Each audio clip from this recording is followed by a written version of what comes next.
خب چی شد؟ چرا؟ چون ادبیات حاکم به نخبگان انقلاب ادبیات چپ بود. یه مش جوجه کمونیست معلوم نبود از کجا پا شدن اومدن. یعنی اینها گفتمان ضد سرمایه‌داری منبعث شده از تفکرات چپ خلقی که لیدرانش و رهبرانش مائو و نمیدونم فیدل کاسترو و چه گوارا و اون انقلابایی که دهه 60 همه اون خزعبلاتی که این روشنفکری ما هم تحت تاثیر گفتمان چپ قرار شما هنرمندان و سلبریتی‌های ما، سلبریتی‌های مطرح کیان؟ همه سابقه چپ دارن. خب دانشگاه استعدادهای ما رو چپ‌ها دزدیدن متاسفانه. و میخوای بگی این انحراف توی جوهره تفکری و مدیریتی نظام سیاسی بعد از انقلاب جای خودشو پیدا کرد و سیادت پیدا کرد. بله سیادت پیدا کرد. یعنی اون چیزی رو که شاه داشت تدبیر میکرد که بالاخره یه جوری ازش بگذره. شما در خاطرات پرویز ثابتی همین رو داریم میبینیم، در خاطرات دکتر حسین نصر هم هست. این دکتر حسین نصر یه نکته ای رو میگن، ازش وقتی سوال میکنن میگن که خب شما چرا انقدر این چپی‌ها رو حاکم کردی؟ خودت چقدر؟ میگه ما گریزی نداشتیم، استعدادهای ما رفته بود به سمت اینکه توسط چپ‌ها دزدیده شده بودن. یا ما باید با همه اینا برخورد میکردیم یا بالاخره یه ملاطفتی به خرج میدادیم، اونهایی که قابل جذب بودن رو جذب میکردیم. مثل نیک پی شهردار تهران، خیلی مثال زیاد داریم راجع به این. خب پس ما یکی از ریشه‌های اصلی اونه. ما اصلا مراجعه کنیم به قول و فعل معصوم. ببینیم امیرالمومنین چجوری حکومت داری کرد؟ اینجوری حکومت داری کرد؟ عدل از دیدگاه امیرالمومنین چیه؟ همین نظام توزیعی مزخرفی که ما الان داریم. ببینید ما متاسفانه همه دنیا دست دولت‌ها به سمت مردم درازه، مالیات باید بگیره. ما چون نفت داریم دست ملت به سمت دولت درازه. محاصرش میشه این نظام رانتخواره، ویژه خواره، مسخره‌ای که اصلا قابل مدیریت نیست. ما سیاست تولیدی نداریم، سیاست توزیعی داریم. امیرالمومنین اینجوری برخورد کرد. شما دو سه تا نکته هست، این رو من اینجا واقعا بهش تبیین بکنم. یک، امیرالمومنین کار رو سپرد دست تکنوکرات ها.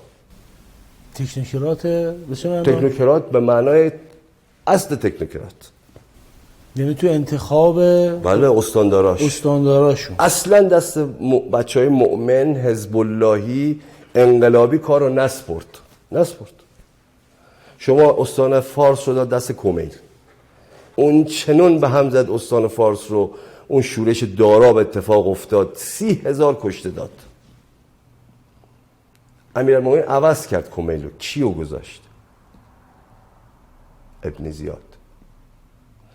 بعد ابن عباس که حالا مثلا بخوایم تطبیق بدیم، الان خیلی هم باب این تطبیقات تاریخی با یکی از این احزاب اصولگراهای عاقل میشه منطبقش کرد، اومد خدمت امیرالمومنین گفت که آقا تو ما سابقه این حرومزاده است، این چیه؟ گفت چیکار کنم؟ کمیل رو بذارم؟ دیدی چیکار کرد؟ عثمان ابن حنیف رو بذارم؟ تو رو بذارم؟ خب شما همتون گند زد، نمیتونه اداره کنیم مملکتو. ابن زیاد مملکت داره، مملکتی میتونه اداره کنه. پس کار باید، ببین مملکت داری یک امر عرفی عقلایی است، باید کار سپورت دست کاردون. حالا این تو زندگی خصوصیش هر چی هست. یعنی تدین تو نظام ارزشی و حکمرانی و اداری خیلی معنا پیدا نمیکنه، حتی تو سیره اهل بیت و سیره معصوم. این به قول و فعل معصوم حجت نیست. خب فعل معصومه دیگه، چیکارش کنیم؟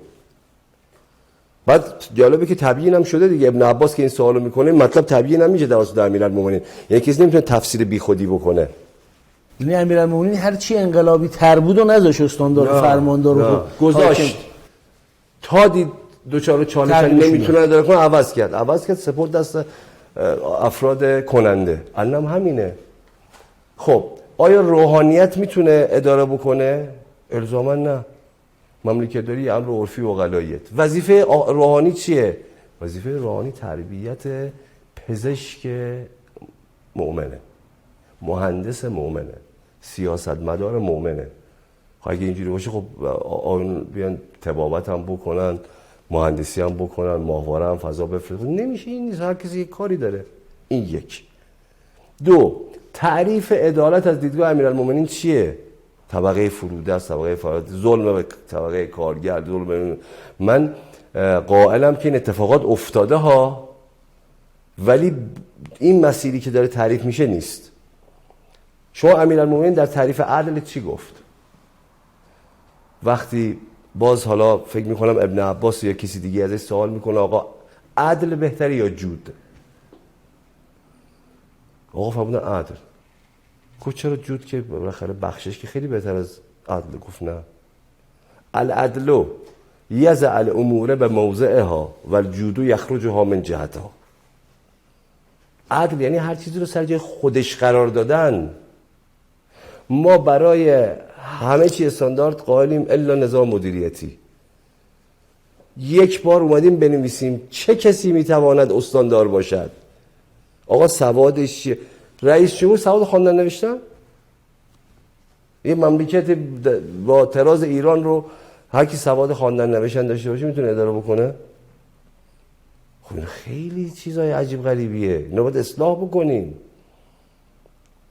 شما استاندار، چه کسی میتواند استاندار باشه؟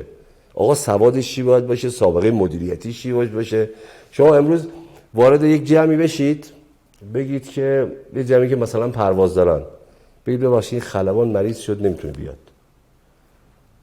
کسی از شما حاضره که این هواپیما رو برونه؟ خب یه نفر دست بلند نمیکنه. چرا؟ چون تخصص میخواد، رو آسمون همه رو میزنی میکشی. ولی همونجا هم وارد چی بگید 3 تا وزیر میخوایم، همه دست بلند میکنه. بعد اون وزیره میخواد سرنوشت 85 میلیون نفر آدم رو رقم بزنه. اصلا برای آدم هر کسی خودش رو در قامت یک وزیر میبینه. بعد به خصوص دیگه بعد از دوره‌های احمدی نژاد که فهمیدن که هر کسی هم مرتی پرتی، هر کسی هم میتونه هر جایی قرار بگیره، که دیگه بدتر هم شد. پس ببینید این هم نکته دوم. تعاریف اصولی. 1. کارآفرین در نگاه معصوم چیه؟ الکاد لعیاله کالمجاهد فی سبیل الله است. عرق کارگرد از خون شهید بالاتره. ببین اصلا اینا داریم، ما نمیخوایم رجوع کنیم چیزی بسازیم. همینا رو باید تبیین بکنیم. چرا اینا تبیین نشد؟ خوب به نظر من چون جامعه روحانیت ما جامعه‌ای بود که از کار و فعالیت اقتصادی خودش رو جدا کرد. اگر تبلیغ اینا رو میکرد نمیتونست پاسخگو به مردم باشه. مردم توقع بله. غیر از روحانی بودن توقع شغل از روحانی. بله شغل داشتن. شما غیر از روحانی شغل چیه؟ آره مثل همه کشورهای دیگه. از منبر که آقا تشریف می‌آوردن پایین اینا رو اگه می‌خواست بگه، خب اون میگفت که ببخشید شما خودت چقدر کارآفرینی، چند تا شغل درست کردی. چون پاسخی نهایش اصلا از این عبور کرد. خب ما اینها رو باید درست بکنیم. این پایه ها تا درست نشه اون شالوده، این پی تا درست نشه اون شالوده بی خوده. شما هر چی بیا نظریات مختلف توسعه رو بگو، چه فایده ای داره؟ اینها رو باید یکی بیاد یک بار برای همیشه حل بکنه. یه نفر باید بیاد جسارت به خرج بده، از حرف و تابعایی که ایجاد شده نترسه، درد مردم رو که شناسایی شده خوب تبیین بکنه و تمام بکنه. ما امروز مملکت تشنه یک دولت اقتدارگراست. یعنی شما راه حل رو برای ایجاد انقلاب اداری یک دولت اقتدارگرا میدونید؟ بله، برون رفت از این وضعیت یک دولت اقتدارگراست. دولت اقتدارگرا به چه معنا؟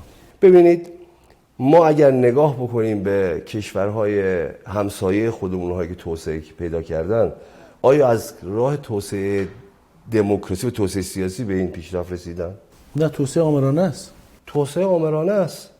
چین، امارات، ترکیه، سنگاپور، تایوان. شما تایوان در حال حاضر عربستان. ولی عربستان، شما تایوان مدت هاست توسط یک حزب اداره میشه. شما خود امارات، عمان یه پارلمانی دارن، پارلمان مشورتی. پس اصلا توسعه سیاسی الزاما برای ما توسعه اقتصادی نمیاره، اصلا برای ما توسعه نمیاره. ما باید هر چیزی ما باید بدونیم در کجای دنیا ایستادیم. ژئوسایکولوژی ملت چیه؟ بالا اروپای مسیر رفته، غربی مسیر رفته، 400 تا رنسانسش طول کشیده، به یه نظام‌های رسیده، از اون مسیر داره میره. ما برای چی ما باید حتما اون مسیر رو بریم؟ دیدیم که این به درد نمی‌خوره. توسعه اینجا باید توسعه دولت اقتدارگرا. راهی جز این نداریم. مختصات دولت اقتدارگرا رو بگید. یعنی اینکه دولت اقتدارگرا به معنای دولت دیکتاتوریه که دیکتاتوری مسلحه که همه چی رو طبق فرمان و دستور پیش ببره. ببینید به نظر من، یا اینکه بنگاه‌های قانونگذاری، منظورتون از دولت اقتدارگرا اینه که بنگاه‌های تصمیم گیری که تو کشور وجود دارن که شریک در تصمیم گیری‌های قدرتن و جزء ارکان قدرت محسوب میشن، اینا الکشن و کمشن. ببینید من چند تا نکته بگم. یک، ما به علت فربه بودن دولت، شما من یه عدد رقم بگم خیلی جالبه، ما امریکا وسعت سرزمینیش چند برابر ماست؟ 12.5 13 برابر. کشاورزیش چند برابر کشاورزی ماست؟ یه ایالتش فکر میکنم برابری میکنه با 10 برابر ایران باشه. تعداد کارکنان وزارت کشاورزی امریکا برابر تعداد کارکنان سازمان جهاد کشاورزی استان البرز. ما یه مش آدم رو جمع کردیم بیکارن، نمیدونن چیکار کنن، هی به مردم گیر میدن، با خودشون گیر میدن. شما یه دستگاه امروز وجود داره در این به اسم وزارت نیرو، یکی بره بررسی کنه این وزارت نیرو در استان چند تا مدیر داره، چند تا مدیر کل داره. برق شهری، برق منطقه‌ای، آبفا روستایی، آبفا شهر، آب منطقه‌ای، نمیدونم چی، سد فلان، فقط یه وزارت خونه. بعد شما توی شورای اداری که میشینن، خود همین یه وزارت خونه نمیتونن با هم تطبیق، همش با هم در تعارضن. قانون این اونو نقض میکنه، اونی اصلا اینجوری نمیشه مملکت داری کرد دیگه، نمیشه دیگه. امروز ایستادیم واقعا. درد این یکی باید بیاد با جسارت اینا رو بیان میکنه و به فکر ترمیم این درد باشه.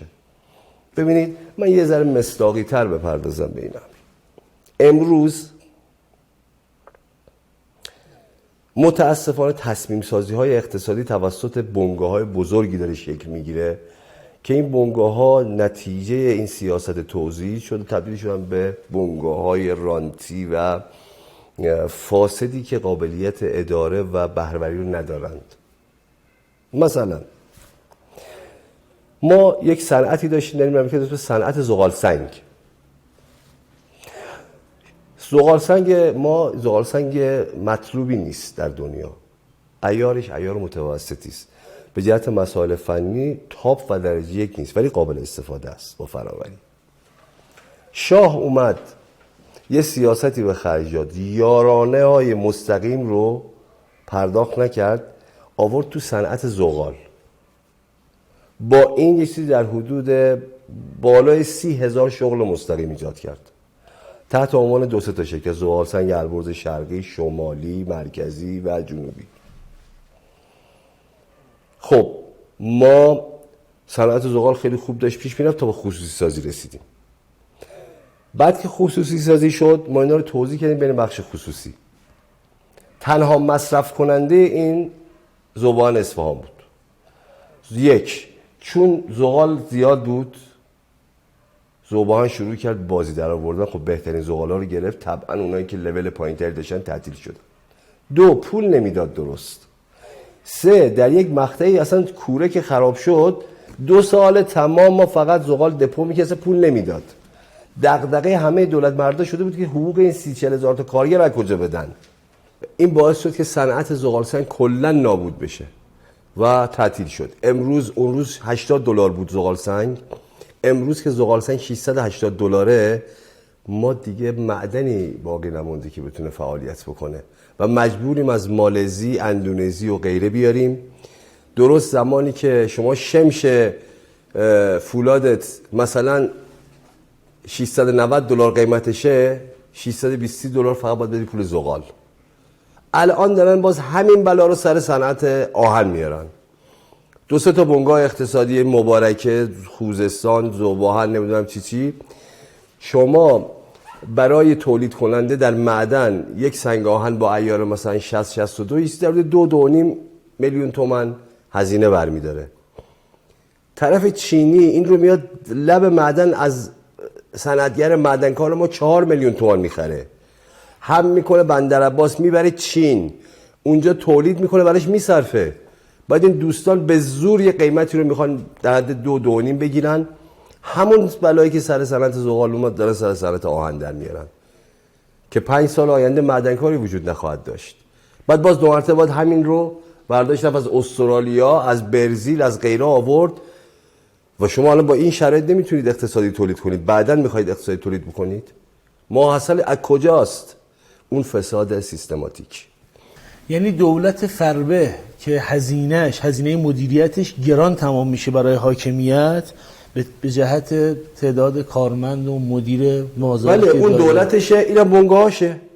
ببین شما ما رفتیم به سمت بنگاه‌های دولت محور، به تبع اون هر ویژگی دولت ما داره بنگاه ما هم دارن، توزیعی، رانتی، غیر، اصلا خاصیت بهره برداری بسیار کم و این دقیقاً همون خاصیت دولت رو چرا از واژه انقلاب اداری استفاده میکنید؟ چرا نمیگید اصلاح اداری؟ ببینید ما دیگه از مرحله اصلاح گذشتیم. با اصلاحات کار ما شدنی نیست. ما باید یک جریان، یک فرد، یک سیستمی بیاد مقتدرانه وارد عمل بشه و یک انقلاب اداری بکنه. اصلا شاید اگه ما زمان شاه انقلاب اداری میکردیم احتیاجی به انقلاب سیاسی نبود. درد این ملت انقلاب اداری است. مبارزه با این فساد سیستماتیکه. شما در هر اداره‌ای که میری ببین ما متاسفانه سیستممون دینامیک عمل نمیکنه، مکانیک عمل میکنه. شما یک خودرو رو در نظر بگیرید، مکانیکی اینجوری هر جزئی باید کار خودشو انجام بده. ولی باید دینامیک هم باشه، همه اجزا باید با هم هماهنگ باشن تا این ماشین حرکت بکنه. اگر همه اجزا درست کار کنن، یک عضو کار خودشو درست انجام نده، ماشین حرکت نمیکنه. دیگه به درد ما هم نخواهد خورد. و حرکت بقیه عمل درست بقیه اون اجزا هم به درد نخواهد خورد.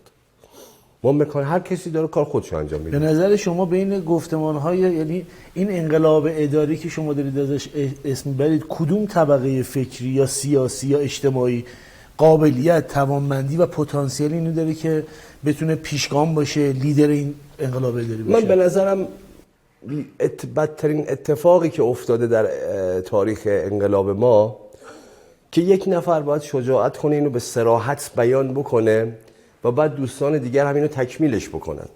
اون اینه: ما بعد از رحلت مرحوم امام زمام رهبری رو به دست کسی سپردیم که سابقه کار اجرایی رو داشت. دولت میفهمید، نهادهای مدنی رو میفهمید، با نهادهای اجتماعی ارتباط بسیار خوبی داشت، با سلبریتی ها غیره. ویژگی‌هایی که ایشون داشت ویژگی‌های منحصر به فردی بود. اگر برگردیم به دهه 60 می‌بینیم جایگاه ایشون هم جایگاه خاصیه. جایگاهی که مورد عناد به اصطلاح حزب الله اون عصر بود. من خوب یادم هست هیئت ایشون معمولا خالی از جمعیت بود به دلیل اینکه جامعه حزب اللهی اون عصر ایشون رو مظهر اسلام امریکایی میدونست و خب نمیپذیرفتم. خیلی خوب به نظر من این اتفاق رخ داد و این انتخاب انجام گرفت. و بعد از اون هم اتفاقی که باز افتاد این بود. به نظر من یک نفر اینها رو باید به نظرم با جسارت بی پرده بیان بکنه دیگه. هی ما نباید اینا رو بپوشونیم. در این 7 پادشاه گذشته من به نظرم ایشون بهترین عملکرد رو داشته. از چه جهت؟ شما ببینید سیستم حاکمیت اسمش رو بذاریم، این رو بذاریم حاکمیت، دولت ها رو بذاریم دیوان. سیستم حاکمیت در 7 پادشاه گذشته رو بررسی کنید. حتما همیشه با یه جنگی مملکت طرف شده. مملکت یا درگیر جنگ شده یا درگیر انقلابات که همش مملکت رو عقب انداخته. تنها دوره‌ای که هیچ جنگی برای مملکت اتفاق نیفتاده همین دوره اخیره. پس این نشون دهنده اینه که ایشون عملکردش به جهت حاکمیت عملکرد درستی بوده. آیا به جهت اداره مملکت هم این به درستی پیش رفته؟ حتما نه. و روز به روز وضعیت بدتر شده و داره میشه. چرا؟ به جهت اینکه بدنه تکنوکرات این مملکت قهر کرده با سیستم حاکمیت اقتدارگرایی که شاید مد نظر ایشونه. ما باید اینو تمام بکنیم، این بازی رو باید تموم بکنیم. یعنی باید یک پیوندی بین فنسالاران ملی با حاکمیت برقرار بشه. عملکرد دیوان به نظر من عملکرد مطلوبی نبوده. دیوان خودشون نتونسته پای حاکمیت پیش ببره، چون نتونسته ذهن خونی بکنه، مطالبه ایشون رو با راهبر بفهمه، ذهن خونی نکرده. دو، فهم فنسالاران ما فهم استراتژیک از دنیا نیست، لازم هم نیست این فهمه باشه. اونا یه کاری دارن، اونا این همینه که هر کسی تخصصی داره. منظورتون رؤسای دولت هاست؟ مثلا میتونیم آقای هاشمی رفسنجانی نگاه استراتژیکی نداشتن؟ من نظرم اینه که آقای هاشمی در بعد ملی نگاهش کاملا استراتژیک بود، ولی در بعد بین المللی نگاهشون تاکتیکال بود و نگاه رهبری رو من استراتژیک تر میبینم. این اتحاده اگر برقرار میشد، به این فهم مشترک دیوان و حاکمیت میرسید، ما خیلی جلو بودیم. متاسفانه دیوان سالاران ما قهر کردن و بعد ایشون ناچار هست با همین توان فعلی، خب توان فعلی هم همینه دیگه، بالاخره همین دوستان امام صادقی هم دیگه باید خیلی صریح اینا رو یک نفر بیان بکنه.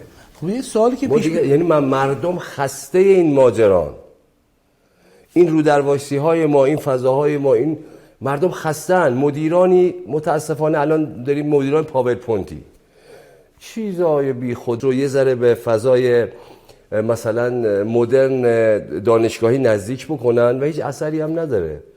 ببین میگه به مارماهی مانی، نه این تمام و نه آن منافقی چه کنیم، مار باش یا ماهی. یک بار برای همیشه یکی باید تمام بکنه این ماجرا رو. کی پتانسیلشو داره به نظر شما که این انقلاب اداری رو بخواد استارت بزنه؟ ما فراموش نکنیم شاید یکی از دلایل اصلی شکست شاه این بود که اطراف شاه رو همین چپ‌ها خالی کردن از عناصر ملی صاحب عنوان و صاحب جایگاه، نظیر سلیمان بهبودی ها، نظیر سرلشکر زرقامی ها، نظیر آدمایی که هم در بین قاطبه مردم جایگاه داشتن، هم بالاخره شاه رو قبول داشتن. خود دور شاه رو خالی کردن، یه مش جوجه کمونیست چپگرا مکتب کالیفرنیا، خب مثلا اومدن اینها شد اون چیزی که نباید بشه برای شاه. امروز هم همین اتفاق داره رقم میخوره. ببینید ما باید بزرگانی که حضور داشتن، بزرگانی که صاحب عنوان بودن، بزرگانی که فهم ملی داشتن، باید صحنه رو خالی نکنن. شاید هزینه‌های مازادی که یعنی هزینه‌های مشددی که نخبگان ملی یا اون بزرگان ملی که شما دارید ازش اسم میبرین طی سالیان اخیر بعد از تلاش‌های حتی سینوسواری که داشتن منجر به این شده که عطای اقدام ملی رو به لغاش ببخشن و کنج عزلت برگزینن که حداقل ادامه حیات داشته باشن. از این منظر نمیشه بهش نگاه کرد؟ ببینید من این رو به این شکل قبول ندارم. ما یه لایه‌های میانی به وجود آمدن که اینها شروع کردن به اختلاف افکنی و بیشتر این اختلافات محورش محور عاطفی است، محورش محور اصولی نیست.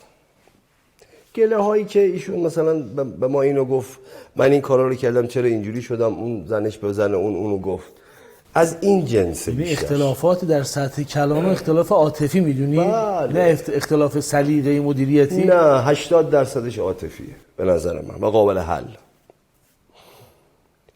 و بعد یه زمانی به نظر من ببینید چیزایی رو ما لحاظ نمی کنیم. رهبری تغییر منش نداشته. ببین یه زمانی آقا فراغت داشتن، حوصله داشتن، شاید میرسیدن به این که دستی به سر افراد بکشن. الان همون سنه زیاد شده، هم توانه کمتر شده، هم مشکلات زیادتر شده. یه ذره باید آدما درک بکنن شرایط رو. به نظرم توقع بیجا نداشته باشن. یعنی من به نظرم باید برگردن به همون دوستی های سابق و بیان ایشونو تنها نباید بذارن. فکر میکنید که برای انقلاب اداری، یعنی باید برای سوالمو اصلاح بکنم، برای تغییر وضعیت نامطلوب فعلی به وضعیت مطلوب مورد نیاز ملت در آینده، ما نیاز به انقلاب اداری داریم. این انقلاب اداری رو چه کسی میتواند انجام بدهد؟ شما معتقدید که رهبری، فنسالاران یا تکنوکرات ها باید با حاکمیت آشتی بکنن و توان ملی خودشون رو در اختیار شخص رهبری به ویژه قرار بدن تا پخمگان نخبه نمایی که در حال حاضر مدیریت کشوری گرفتن که حالا شما عنوان و صفت هم دادی که متعلق بشه جریان خاصی هن، اینا از دایره مدیریت کشور خارج بشن، دولت از حالت فربگی خارج بشه، یه سبک سازی حاکمیتی اتفاق بیفته، لاین های توسعه و پیشرفت مشخص بشه و یک دولت اقتدارگرایی که تحت نظر رهبریه، چه به جهت کمی چه به جهت کیفی، سکان دست ایشون باشه، ایشون هدایت بکنه تا ما بتونیم از این بزنگاه عبور بکنیم. کل شاکل بحث که تا اینجا مطرح کردید دقیقاً همینه. ببینید ما اول باید اصلاح قانون اساسی بکنیم، یک بار برای همیشه این قانون اساسی اصلاح بشه. این مصوبه سران سه قوه هم تقریبا همین بود. ببین دیگه دیدم با این شرایط نمیشه اداره کرد، بیشتر از 3 نفر آدم تصمیم بگیرن. شما میخوای مزایده بذاری قانون یه مزایده 2 سال طول میگیره، با اینجوری که نمیشه مملکت داری کرد. دیگه انقدر فربه شده قوانین و دیوان اصلا نمیشه اداره کرد. یک بار برای همیشه باید این آشتی ملی اتفاق بیفته. آشتی ملی، آشتی مردم و جناح مقتدر در سطح پایین نیست. آشتی ملی آشتی نخبگان فنسالار با حاکمیت. اینها باید به حاکمیت نشون بدن که واقعا میخوان با ایشون کار بکنن و نمیخوان بازی در بیارن و تمکین میکنن. ایشون هم باید بالاخره آغوش رو باز بکنه و اینها رو پذیرا باشه و کار رو واگذار بکنه. یک قانون اساسی از نو درست شه، یک قانون اساسی درستی ایجاد بشه. ما اگر نظام پارلمانی و ریاستی به این شکل به درد نمیخوره، یه نظام درستی رو بذاریم. اخیراً مسابقه‌ای از جناب آقای صالحی اومد بیرون در زمان همین نامه‌ای که عمانی ها نوشتن، آقای احمدی گفته نه. خب بالاخره یه نفر باید تصمیم بگیره. آخه اینجوری که نمیشه که. ما در زمان آقای هاشمی همین بود. حرف هایی که آقای احمدی نژاد در اواخر عمر شریف دولتشون میزدن این حرف های آقای هاشمی بود. حالا نمیشه همه به ادبیات مشترک برسن. علت عقب افتادگی و درجا زدن ما رو حاکمیت دوگانه و تکثر منابع قدرت توی کشور می‌بینید. بله. حالا ببینید من صراحتا این رو میگم، ما این حاکمیت دوگانه باید از بین بره. تجربه به ما چی گفته؟ تجربه ما اینو میگه. میبینیم حالا بین این دوتا کدوم دو کار درست رو انجام داده؟ اینا پاسخی است دیگه. همینی که آقای هاشمی تون جلسه گفتن، آقای روحانی آوردن نکاتی رو و بعد دیگه در نهایت من گفتم بین من و شما خداست دیگه. من مثلا این روش رو نمیدونم، ایشون گفت پاسخ خدا رو من میدم. این دو تفکر سیاسی این کدومش درست عمل کرده؟ به نظر من تفکر حاکمیت درست عمل کرده دیگه. عمل کردن درستش از کجا معلومه؟ از اینکه امنیت مملکت تامین شد، جنگی بر ما تحمیل نشد، اقتدار این مملکت حفظ شد، تو اون حوزه هایی که میخواستیم ابزار اقتدارمون رو فراهم شد. یعنی شما میگید حاکمیت به ویژه شخص رهبری نظام مسئولیت و رسالت ذاتی خودش به عنوان رهبری و وظایف قانونی خودش، حفظ تمامیت ارضی، حفظ امنیت ملی، ایجاد و توسعه ابزار اقتدار به جهت این 3 ساحت که اسم بردم و ایشون انجام داده. اما دیوان ما و دیوان سالاران ما وظیفه‌شون درست انجام نداده دیگه. خودشونو درست انجام ندادن. این تورمه، این وضعیت اقتصادی، این وضعیت معاش، این وضعیت تولید نشون دهنده اینه. حالا این سوالی که پیش میاد آقای دکتر، دولت فعلی که دولت آقای رئیسیه که حالا پروژه خالص سازی هم یه چیزیه که دیگه عوام الناس یعنی مردم کوچه و بازار هم ازش اطلاع دارن که یک حاکمیت یک دست رو ما توی مجلس، توی قوه قضاییه، توی صدا و سیما و توی دولت داریم تجربه میکنیم که این گفتمان تقریبا خودشون مقربه به گفتمان حاکمیت و گفتمان رهبری نشون داده. شما معتقدید در واقع این نیست؟ نه قطعا این نیست. چه چیز اصولی فرق کرده؟ آیا مصوبات، ببین این وقتی ما میگیم اصولی مفهومش اینه، آیا مصوبات ستاد تحصیل در دولت آقای رئیسی اجرایی شده؟ آیا مشکل صنعتگران، معدنکاران، تیم‌های خدماتی حل شده؟ نه. در داره به همون پاشته میچرخه. چه فرقی کرده؟ این نظام اداری کشور با تغییر دولت هیچ تغییری نمیکنه.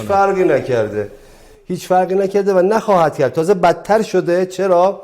چون مثلا در دوران آقای روحانی بالاخره میگفت دولت ژنرال ها، بالاخره اونایی که مدیر بودن باز یه ذره به واسطه تکیه به مدیریت امثال نعمتزاده ها میشد یه ذره پیش بره، تصمیمات درستری اتخاذ بشه، الان اون رو هم نداریم. پس ما باید یه کار ریشه‌ای بود. کار ریشه این هست کل این شرایط رو واگذار کنیم به حاکمیت. دیوان زیر نظر حاکمیت شکل بگیره، دیوان سالاران واقعی، تکنوکرات های اصیل، کسایی که کارشون رو بلدن بیان آشتی بکنن با حاکمیت، استراتژی درست اقتصادی برای مملکت تدوین بکنن. ببینید چین چجوری اینقدر پیشرفت کرد. دکترین چین چی بود؟ یه چیز، سرت را پایین بیانداز، کار خودت را بکن. این دکترین چین بود. این دکترین چین رو به چین امروز تبدیل کرد. شما ببینید در همه عرصه‌ها چینی‌ها اینن، تو وزارت خارجه‌شون با کار هیچ کی کار نکنه، خودشون میکنن. تو اقتصاد همینه، تو معدن همینه، تو همه جا همینه. اولا ما باید یه دکترین تعریف کنیم، بدونیم میخوایم چیکار کنیم. برنامه‌های توسعه در جمهوری اسلامی برنامه‌های کیفی است. برنامه کیفی برنامه توسعه نیست. شما 300 جلد برنامه می‌نویسه، همش مزخرف. برنامه‌ای که توش ارتقا اومد باید پاره، باید آتیش زد. ارتقاء سطح فرد. ارتقاء این چی؟ برنامه کمی باشه. باید بگیم جایگاه ما در تورم n% هست، باید به n% بریم. شاخص ها رو باید مشخص شاخص ها باید مشخص. جی دی بی اون چقدر میخواد بشه؟ میزان سرانه درآمد ملی. ارتقا چیه؟ ارتقا یعنی چی؟ ارتقا رو کی تعریف کرده؟ ارتقا قابل سنجش نیست. سنجش نیست. این یک. دو، شما به این حوزه‌های ریشه‌ای ما حل بشه. شما در حوزه بودجه نویسی انقدر این حوزه بودجه نویسی حوزه مسخره‌ای است که من اگر تعریف بکنم جز خنده چیزی حاصل نمیشه. مثالی دارید؟ شما برنامه بودجه رو کی می‌نویسه؟ دوستان میان اول چجوری می‌نویسن؟ اول میان هزینه ها رو مشخص می‌کنیم که ما برای اداره کردن ما چقدر هزینه داریم. میرسیم به یه عددی n ریال. بعد میایم برای این هزینه ها درآمد تولید می‌کنیم روی کاغذ. شما شاید باورتون نشه ولی اینجوری اتفاق میفته. مثلا میگه خب نرخ متوسط نفت رو چقدر بگیریم؟ $37. بزن $37 ببین میشه؟ نه کم بیاریم. خب کن 38 و نیم، این درست میشه؟ این چه بودجه؟ این چی؟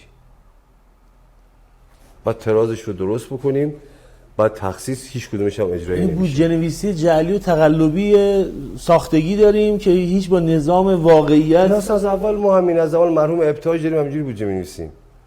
بابا این ریشه همین انقلاب اداری که من میگم همینه. کاری به این جمهوری اسلامی این دولت اون دولت نداره. یه نفر باید بیاد اینها رو تمام بکنه. شما در حوزه کشاورزی، آیا کشور ما کشور کشاورزی است؟ نه. بعد از اصلاحات ارضی کشاورزی بی‌معناست. ما آب نداریم. ما کشوری بودیم کشاورزیمون 2500 سال دیم بوده. خب آب این مملکت از بین بردیم. محیط زیست این مملکت از بین بردیم. باید چیکار بکنیم؟ به نظر من این ریل گذاری باید از زراعت و کشاورزی بره به سمت صنعت سبز، توریسم. روستاهامون چیکار بکنیم مهاجرت معکوس داشته باشیم؟ آقا این باغچه‌ها رو آزاد کنید. ما آب کشاورزی نداریم. شما امروز فرض کن 30,000 باغچه با 30,000 واحد باغی بخواد ایجاد بشه، مثلا 10 تا 15 مگاوات برق میخواد. این معادل این 15 مگاوات برق رو یه واحد نورد میبره ازت. اون 38 تا شغل ایجاد میکنه، اون 150,000 شغله. ما باید اولویت بندی بکنیم.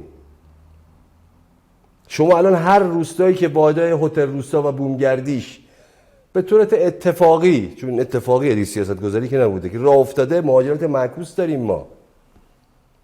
من روستایی رو سراغ دارم امروز، علاوه بر خود اون روستایی همشون برگشتن به روستا، از بیرون هم آدم‌های اومدن زمین خریدن بومگردی احداث کردن چون جا افتاده. خب بالاخره این تغییر سیاست رو کجا بدن؟ یک نفر باید بیاد جسارت کنه. یک، قانون اساسی رو درست بکنه. دو، ساختارهای فسادزا رو کلا از بین ببره مثل گرجستان. و سوم، حرف اول و آخر رو بزنه و نترسه. تا هر کی هم میاد شروع میکنه این آدم نخبه نمایی داریم، هی شروع میکنن به این پرخاش کردن، حرفای بیخود زدن و اصلا نمیگذارن این اتفاق شکل بگیره.